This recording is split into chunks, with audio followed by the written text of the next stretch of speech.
I'm not tired from the work. I'm tired from pretending I'm okay every single day.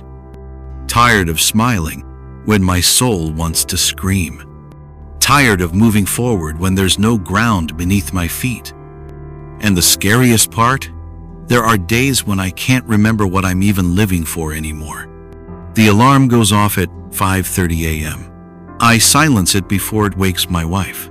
Another day of putting on the mask, of being the person everyone expects me to be. The successful professional, the reliable father, the steady husband. But inside, I'm crumbling. I stare at myself in the bathroom mirror, rehearsing the smile I'll wear all day. It looks convincing enough. It should. I've been practicing it for years. But lately, the mask feels heavier. The gap between who I appear to be and who I actually am has grown so wide, I sometimes wonder if I'll ever find my way back across. For 15 years, I worked in government administration. Stable, regular paychecks, clear promotion path, the American dream, right? Then I veered off course. I left it all behind to chase my dream of investing, then entrepreneurship, and now this YouTube channel. Each time I made a decision, I thought I was moving toward the light. But then the light would suddenly go out, and I'd find myself in free fall. Our savings drained away. My marriage began to crack. My wife would cry from the uncertainty.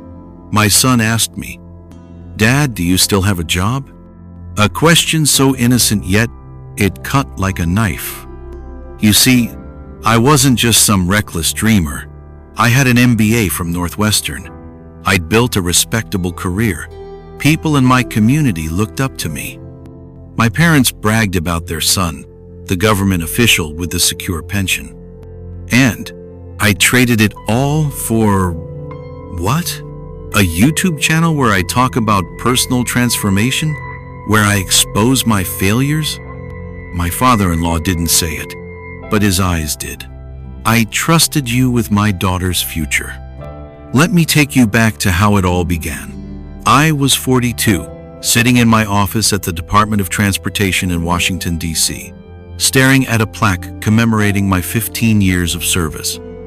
Outside my window, cherry blossoms were blooming along the Potomac. My life looked perfect on paper.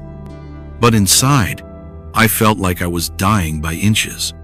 Each meeting, each report, each bureaucratic procedure felt like another small weight added to my chest until I could barely breathe.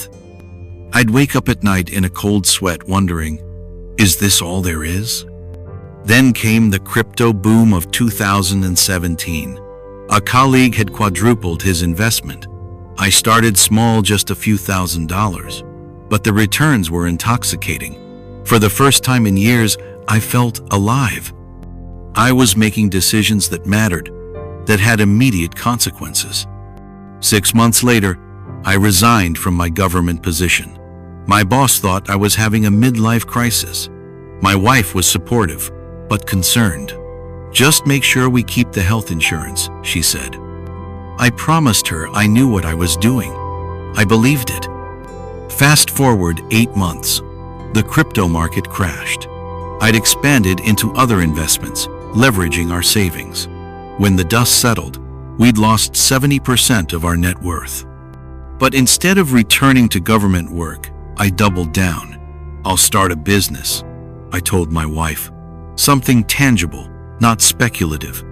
We moved from our colonial in Arlington to a smaller home in Rockville. My son had to change schools in the middle of the year. My wife went back to work full-time as a nurse, taking night shifts so one of us could always be with our son. The business, a consulting firm, helping small businesses navigate government contracts, seemed promising at first. But after 18 months of 70-hour weeks and dwindling clients, it too failed. That's when I turned to YouTube. "I'll share what I've learned," I told myself. "Help others avoid my mistakes." My first video got 47 views. My second, 23. By the third month, I was spending more on equipment than I was making from the sparse ad revenue. And still, I kept going, convinced that success was just around the corner. Have you ever felt like you're running on a treadmill that's gradually speeding up, knowing you'll eventually fall? I remember the exact moment when the pretending became unbearable. It was a Tuesday evening, and I was at my son's baseball game. I should have been fully present, cheering him on. Instead, I was mentally calculating how many more months we could pay the mortgage if my YouTube channel didn't start generating income. A father from another family sat down beside me. "Hey, aren't you the guy who left the DOT to start some business? How's that going?" I gave him my rehearsed answer. "It's an exciting journey. Lots of growth opportunities." The words felt like ash in my mouth. He nodded, impressed. "Man, I wish I had your courage. I hate my job, but I'm too scared to leave." "Don't be," I said, smiling. "Sometimes the biggest risk is not taking one." As he walked away, I felt physically ill. Here I was, dispensing wisdom about risk-taking while our family savings account dwindled to nothing. Pretending to be a success story when I was actually a cautionary tale. That night, I couldn't sleep. I went downstairs at 2 a.m. and found my wife at the kitchen table, surrounded by bills. "What are you doing up?" I asked. She looked at me with exhausted eyes, trying to figure out which ones we can pay this month. I sat across from her, the weight of my decisions crushing me. "I'm sorry," I said. "I thought I was leading us to something better." "I know you did," she replied. "But James, at some point, we have to face reality." Reality. The word hung between us like a guillotine blade. "I'll go back," I said. "I'll call my old boss tomorrow." She shook her head. "That's not what I'm asking for. I'm asking for honesty. Stop pretending everything's fine when it's not. Stop acting like you've got it all figured out when you're terrified. Just be real with me, with yourself." Her words hit me like a physical blow, not because they were harsh, but because they were true. I had been so focused on maintaining the appearance of success that I'd lost the ability to be authentic with my wife, with my son, with myself. The next day, I sat in my makeshift studio, staring at the camera. I had a script prepared about 5 ways to pivot after failure. Another performance, another mask, but I couldn't do it. Instead, I hit record and simply told the truth. "I'm failing," I began. "Not just my business ventures, but as a husband, as a father, as a human being. I've been pretending I have answers when really I'm just as lost as anyone else." I talked for 30 minutes, no script, no performance, just raw truth about my failures, my fears, my desperate need to be seen as successful even as everything crumbled around me. I almost didn't upload it. It felt too vulnerable, too real, but something in me knew that continuing the charade would destroy me from within. So I hit publish, then closed my laptop and took my son to the park rally with him for the first time in months. The weight of pretending had become too much to bear. Each morning, I'd wake up and put on the mask of the confident entrepreneur, the visionary who had left the safety of government work to pursue something more meaningful. I'd post inspirational quotes on social media. I'd network at events, speaking confidently about my growing audience and engagement metrics. But at night, alone with my thoughts, the mask would slip, and I'd face the terrifying reality. I was failing, not just financially, but in ways that cut much deeper. I was failing to be present for my son during a crucial period in his development.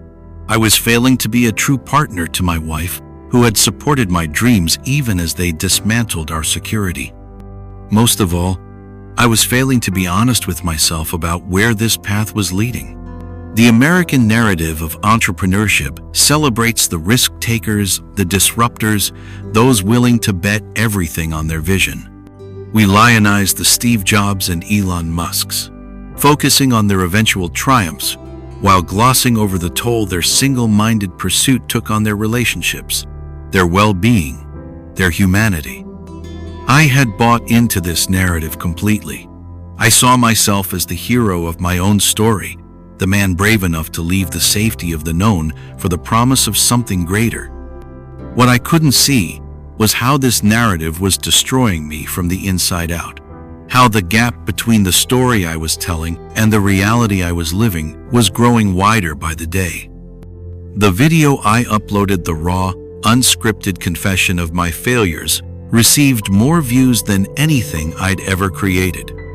Comments poured in from people facing similar struggles, grateful for the honesty, sharing their own stories of pretending.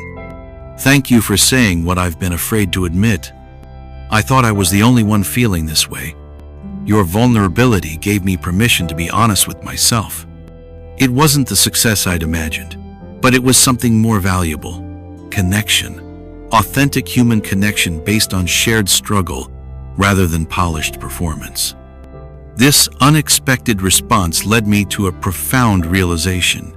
Perhaps my failure wasn't a detour from my path, but actually the path itself.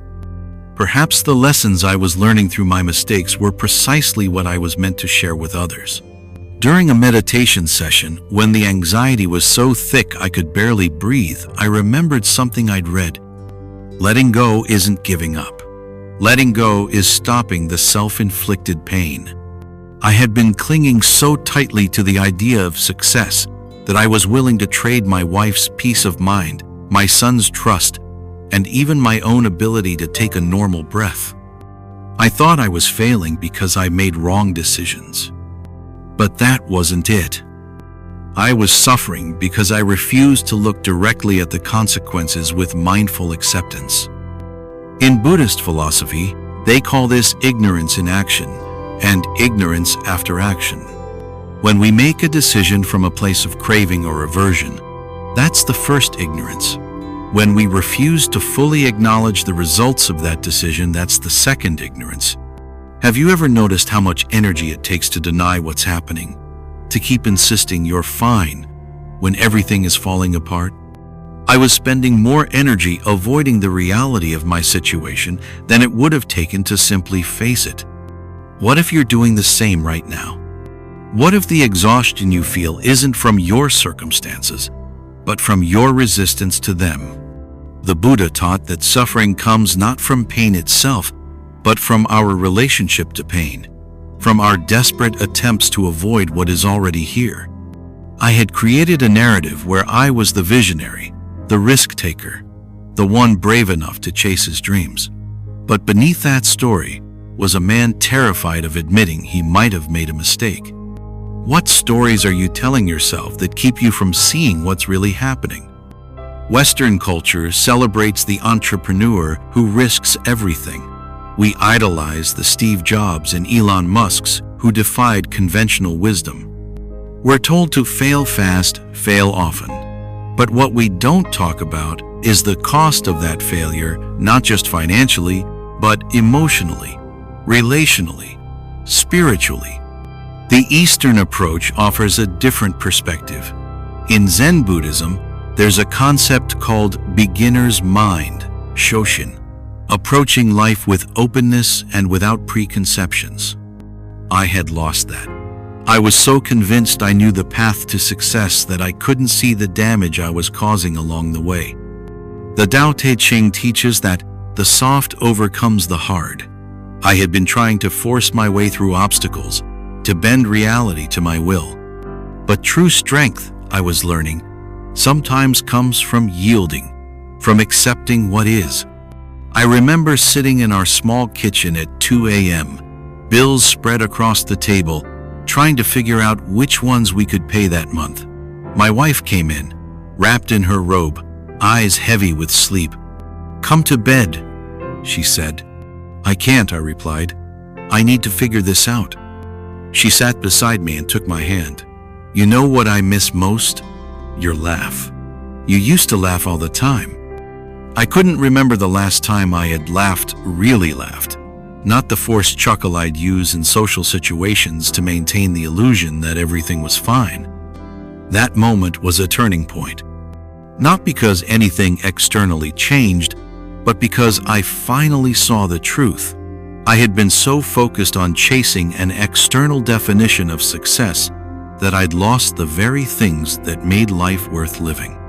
The Buddhist concept of non-attachment doesn't mean not caring. It means caring deeply, but without clinging to specific outcomes. I had been clinging so tightly to my vision of success that I was strangling myself in the process. In the Dhammapada, the Buddha says, "With our thoughts, we make the world." I had been creating a world of scarcity, fear, and inadequacy through my desperate thinking. What if I could create something different? What world are you creating with your thoughts right now?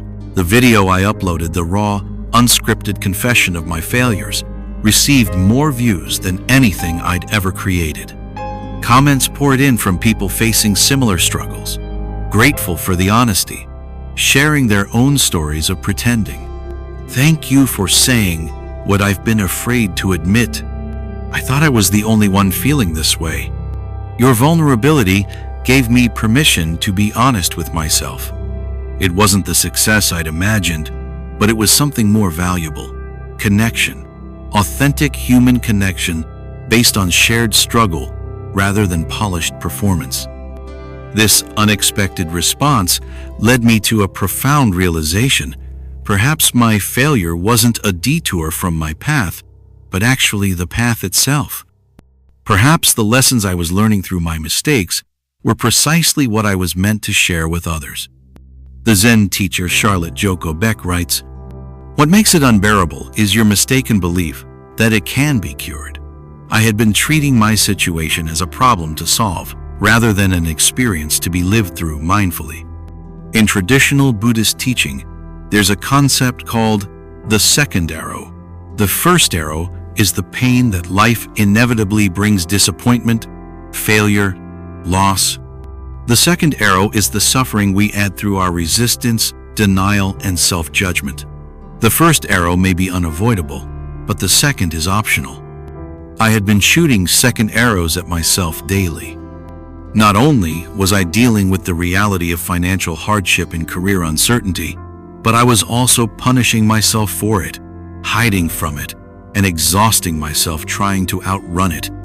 The Tibetan Buddhist teacher Pema Chodron writes about leaning into the sharp points, moving toward our pain rather than away from it. This counterintuitive approach doesn't increase suffering, it transforms it. I began a daily meditation practice focused specifically on my failures. Instead of distracting myself with hustle culture podcasts or motivational videos, I would sit quietly each morning and simply feel the weight of my situation, the fear, the shame, the uncertainty. At first, it was excruciating. My mind would frantically search for escape routes, solutions, someone to blame. But gradually, something shifted. By fully acknowledging what was happening, I began to separate my circumstances from my worth as a person. Yes, my financial ventures had failed. Yes, our family was struggling. Yes, I had made decisions that caused pain to those I loved most. But these facts didn't define me. They were simply what was happening. This distinction between what happens and who we are is central to Buddhist philosophy. We are not our circumstances, our thoughts, or even our emotions. We are the awareness that experiences all of these. As I continued this practice of mindful acknowledgement, something unexpected happened. The crushing weight began to lift. Not because my external circumstances had changed, they hadn't, but because my relationship to them had transformed. The Zen master Thich Nhat Hanh teaches about interbeing, the profound interconnection of all things. I began to see how my pursuit of individual success had blinded me to the web of relationships that actually sustained me. My wife's steady love, my son's resilient trust, the community that still valued me, not for my achievements, but for my presence. In the Bhagavad Gita, Krishna tells Arjuna, "You have the right to work. but never to the fruit of work. I had been so fixated on the fruits, the subscribers, the revenue, the validation, that I'd lost sight of the work itself, the sharing of ideas, the authentic connection with others, the joy of creation. What fruits are you fixated on that might be blinding you to the value of the work itself? The most profound shift came when I realized that my failure wasn't a detour from my path, but actually the path itself. The lessons I was learning through my mistakes were precisely what I was meant to share with others. My channel slowly began to evolve. Instead of positioning myself as an expert with all the answers, I became a fellow traveler, sharing what I was learning in real time. The pretending stopped. The mask came off, and paradoxically, as I embraced my failures, the channel began to grow. Not into the massive success I'd once envisioned, but into something sustainable, something authentic, something that actually helped people while allowing me to be present for my family. The Buddha taught that suffering arises from attachment to fixed ideas about how things should be. My attachment to a particular vision of success had been the source of my deepest suffering. By letting go of that attachment, not giving up on meaningful work, but releasing my grip on how exactly it should look, I found a freedom I hadn't known was possible. Let's take a moment now, together. Breathe in and out. Feel the weight you're carrying, the expectations, the pretending, the gap between who you are and who you think you should be. Breathe in and out. With each exhale, imagine releasing a small piece of that burden. You don't have to figure everything out right now. You don't have to be anyone other than who you are in this moment. Breathe in and out.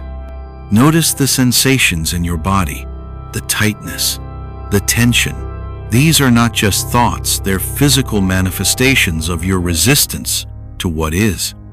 Breathe in and out. What if, just for this moment, you could accept exactly where you are? Not because it's where you want to be, not because you're giving up on growth, but because this moment exactly as it is the only place from which true change can begin. Breathe in and out. Feel your feet on the ground. Feel the support beneath you. You are held, even in your uncertainty. Breathe in and out. The weight of pretending comes from believing we must be something other than what we are. But what if your humanity, your beautiful, flawed, struggling humanity is exactly what the world needs from you right now? Breathe in and out. As we sit here together, I invite you to whisper to yourself, I release the need to pretend. I am enough as I am. Breathe in and out. The path forward doesn't require you to be perfect. It only requires you to be present, to be real, to be willing to take the next small step with awareness. Breathe in and out. And know that you are not alone in this journey. We are all figuring it out as we go. We are all learning to put down the masks and live from a place of truth. Breathe in and out. Life is a series of decisions. Some lead us toward light, others into darkness. But what matters most isn't the decision itself, it's how we respond to the results. When I finally stopped pretending, when I allowed myself to be seen in all my imperfections, something unexpected happened. The people who truly mattered didn't turn away. They came closer. My wife said something I'll never forget. I didn't marry your success. I married you. My son, who had watched me struggle, said, Dad, I like it better when you're real. And the audience I'd been trying so desperately to build, they responded not to my polished performance, but to my authentic humanity. There's a beautiful irony here. The very thing I was most afraid to show me vulnerability, my failure, my not knowing, was precisely what created the deepest connections. The things that hurt us most often become the things that make us most compassionate toward others. My journey through failure taught me empathy I couldn't have learned any other way. It softened the hard edges of my ambition, It humbled me in ways I desperately needed to be humbled. I still have dreams, I still have goals, but they no longer own me. I am no longer willing to sacrifice my presence, my peace, or my relationships on the altar of achievement. Some might call this settling. I call it wisdom. Because success that costs you your soul, your health, your ability to be present with those you love, that's not success at all. It's the most profound form of failure. So if you're carrying the weight of pretending right now, if you're exhausted from the gap between who you are and who you think you should be, I invite you to consider putting it down. Not forever, not all at once, just for this moment. Feel the relief in that.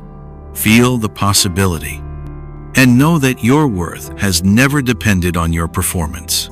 It has always resided in your humanity, your beautiful, flawed, perfectly imperfect humanity. That's the truth that sets us free.